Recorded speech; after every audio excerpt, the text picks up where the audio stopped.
Friends, I am Karishma and you are watching Karishma study point. Welcome back to our YouTube channel.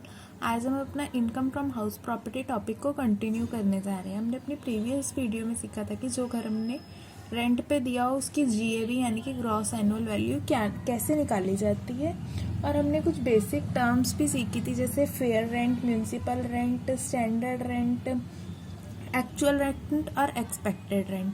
ये सब क्या होते हैं हम ये भी अपनी प्रीवियस वीडियो में सीख चुके हैं। अगर आपने वो वीडियो नहीं देखी तो आप प्लेलिस्ट में जाकर चेक कर सकते हैं, और ये वीडियो का सेकंड पार्ट अगर आपने वो नहीं समझा तो आप सेकंड पार्ट भी नहीं समझ सकते।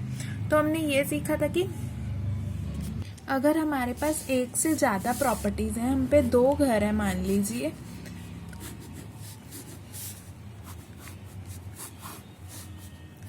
और एक हमारा सेल्फ ऑक्यूपाइड है और दूसरा हमारा खाली भी पड़ा है। सेल्फ ऑक्यूपाइड की वैल्यू तो हमारी नील होती है जीएवी, और दूसरा घर हमारा खाली भी पड़ा है तो उसे deem to be let out माना जाएगा, यानी कि हमने ये किराए पे चढ़ाया हुआ है, और इससे जो भी हमारी डीम्ड इनकम होगी यानी कि समझी जाने वाली इनकम होगी उस पर भी हमारी इनकम पे टैक्स लग जाएगा। ये हम इसमें अजम्पशन लेके चलते हैं। तो कई बार कुछ केसेस ऐसे होते हैं जिसमें हमारा जो एक्चुअल रेंट होता है वो एक्सपेक्टेड रेंट से कम होता है। एक्चुअल रेंट वो रेंट जो हमें मिलना होता है, और एक्चुअल रेंट जो हमें मिलता है, एक्चुअल रेंट रिसीव्ड, और एक्सपेक्टेड रेंट वो होता है जो रेंट हमने सोच रखा होता है कि सेम लोकेलिटी में सेम जगह के लिए हमें कितना रेंट मिल सकता है, उस तरह का रेंट हमारा एक्सपेक्टेड रेंट कहलाता है। उस तरह के रेंट को हम एक्सपेक्टेड रेंट कहते हैं। तो इन दोनों में कंपेयर करके हम देखते हैं कि हमारा एक्चुअल रेंट एक्सपेक्टेड रेंट से कम क्यों है। अगर इसका रीज़न है घर का खाली रहना, यानी कि घर अगर 12 महीने है साल में, तो उसमें से शायद ही 10 महीने ही ऑक्यूपाइड आपका लेट आउट रहा हो, 2 महीने घर वेकेंट रहा हो। और सेल्फ ऑक्यूपाइड घर तभी माना जाता है आपका पूरा साल सेल्फ ऑक्यूपाइड हो।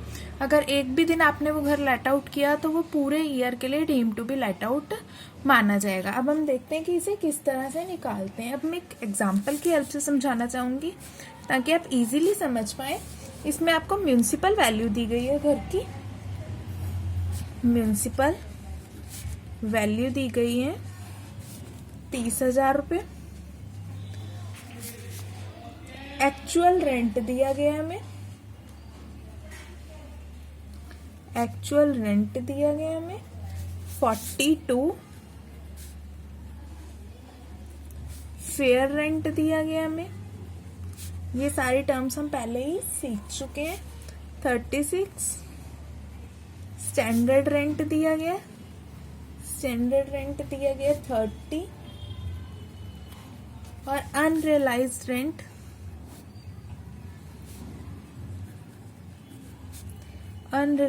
रेंट जो है हमारा 7,000 है, और पीरियड ऑफ वेकेंट है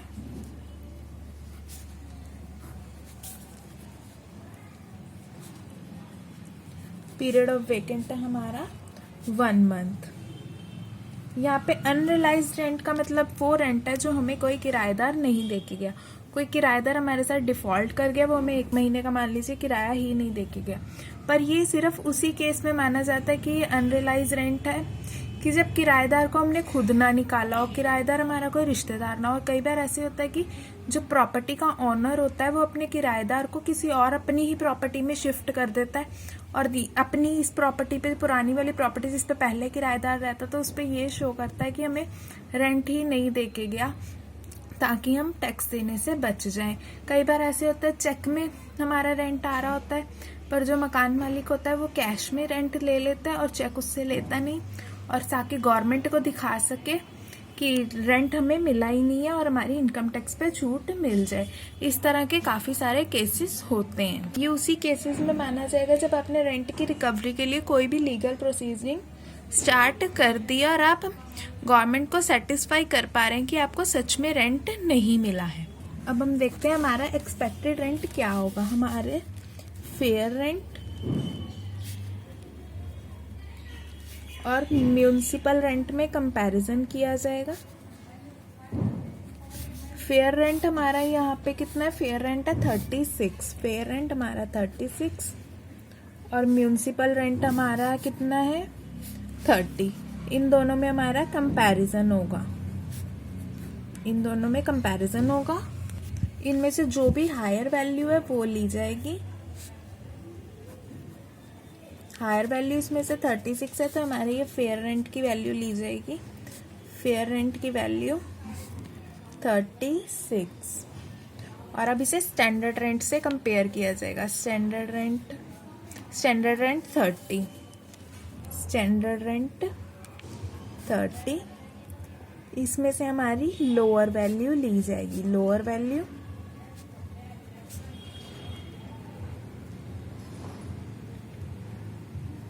इसमें से हमारी लोअर वैल्यू है स्टैंडर्ड रेंट की वैल्यू।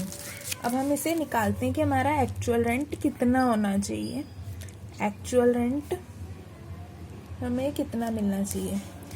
42 हमें मिला है, 42, और 12 महीनों में से 1 महीना हमारे पास घर वेकेंट रहा है, तो हमारे पास 11 महीने का किराया है टोटल 12 महीने में से।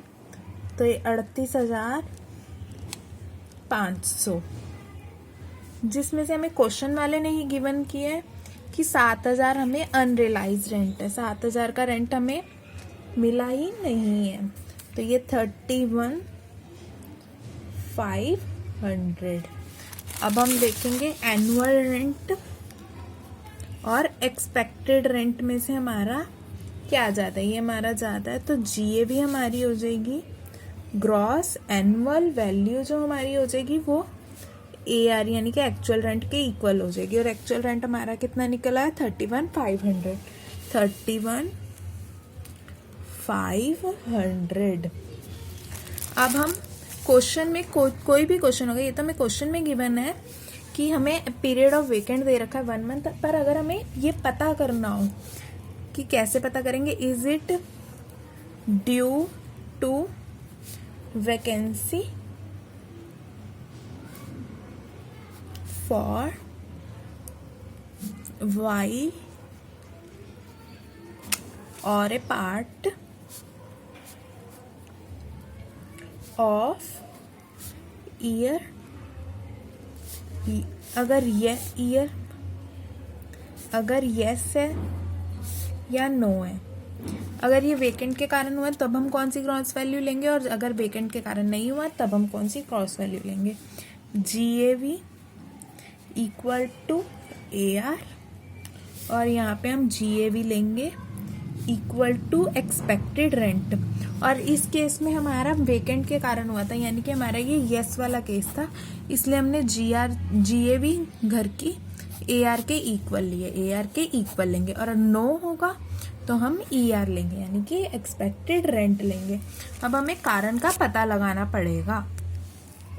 अब हम इसके स्टेप्स लिख लेते हैं। स्टेप 1, एक्सपेक्टेड रेंट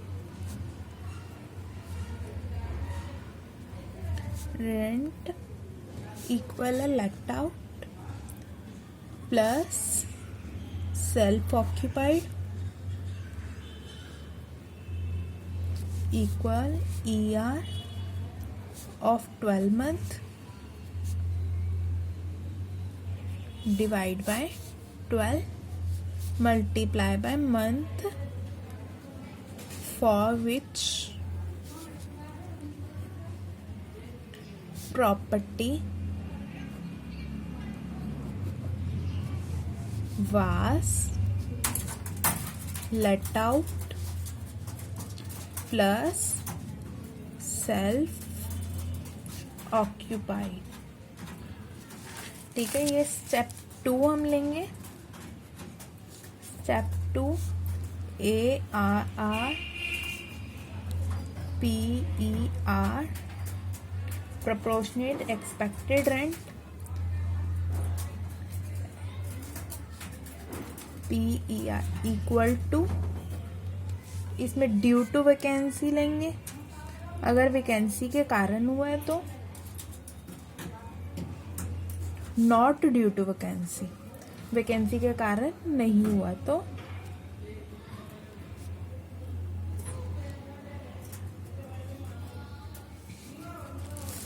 अब इन दोनों का आपस में कंपेयर करेंगे। Actual rent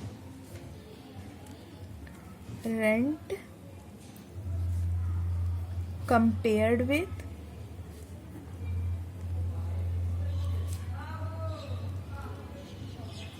expected rent.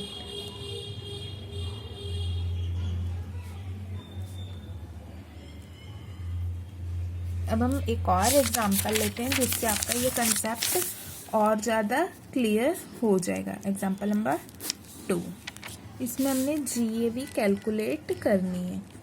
ठीक है, हमें म्यूनिसिपल वैल्यू दी गई है 60,000 पर एनम। ये जो भी वैल्यू दी जाती है वो पर एनम में दी जाएगी। और fair market value, fair value कितनी है 66 पर एनम। हमें केस ए और केस बी, दो केस दिए गए हैं। केस 1 में इफ actual rent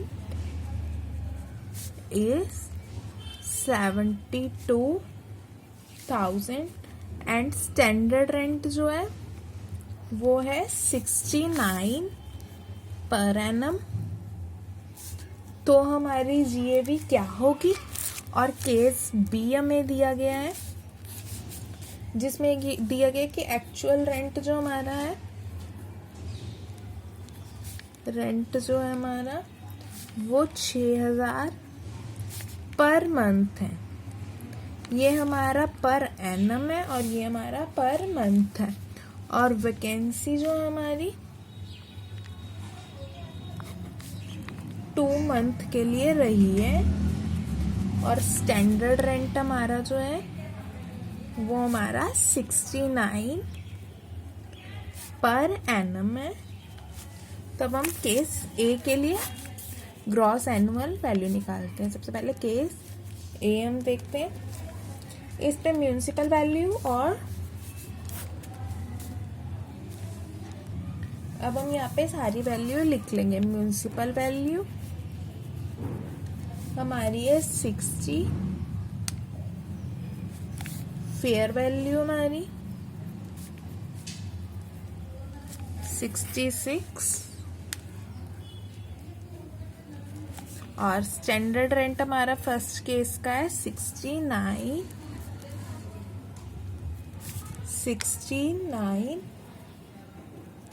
अब इन दोनों में से जो भी हमारी हायर वैल्यू है वो हम ले लेंगे। 66 हमारी हायर वैल्यू है जो हमने ले ली।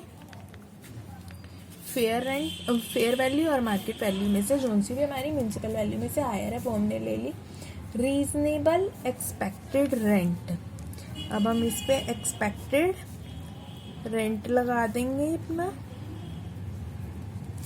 जो कि हमारा 66 और हमारा रेंट रिसीव एक्सपेक्टेड तो हमारा 66 था, ये एक्सपेक्टेड तो हमारा 66 था, पर हमारा एक्चुअल रेंट रिसीव है 72। और हमारी ग्रॉस एनुअल वैल्यू जो भी हमारा हायर अमाउंट होगा, हायर अमाउंट हमारा है 72, तो हमारी GAV कितनी हो जाएगी हाउस की GAV हायर वैल्यू 72। ये हमारी फर्स्ट केस की ग्रॉस एनुअल वैल्यू निकल आई। अब हम लेंगे केस बी। केस बी, इसमें हमारी म्यूनिसिपल वैल्यू है, म्यूनिसिपल वैल्यू हमारी 60,000, ये तो दोनों केसेस में सेम ही रहेगी। फेयर वैल्यू 66, स्टैंडर्ड रेंट हमारा 69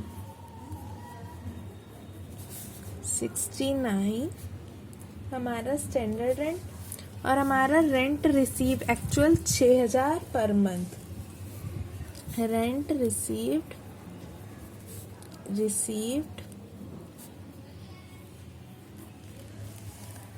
6 पर मंथ है, तो 6 को 12 से मल्टीप्लाई किया 72, यहाँ भी हमारा एक्चुअल रेंट 72 आ गया। इसमें से हम हायर वैल्यू ले लेंगे, तो हमारे सेकंड केस की GAV भी 72,000 ही आ गई। आई होप फ्रेंड्स अब आपको GAV निकालनी बहुत अच्छे से आ गई होगी। उस केस में भी जब deem to be let out का भी केस हो तब भी आपको जीएवी निकालनी आ गई होगी। पेपर में आपको नॉर्मल केसेस नहीं दिए जाएंगे, सिर्फ deem to be let out के केसेस ही दिए जाएंगे, क्योंकि ये थोड़े ट्रिकी पार्ट्स होते हैं और इनसे काफ़ी अच्छे नंबर गेन किए जा सकते हैं। अगर आपको वीडियो अच्छी लगी हो तो वीडियो को लाइक कीजिए, चैनल को सब्सक्राइब कीजिए ताकि आपको आने वाली हर वीडियो की नोटिफिकेशन मिल सके। और कोई भी डाउट हो तो आप कमेंट बॉक्स में पूछ सकते हैं। Thanks for watching friends.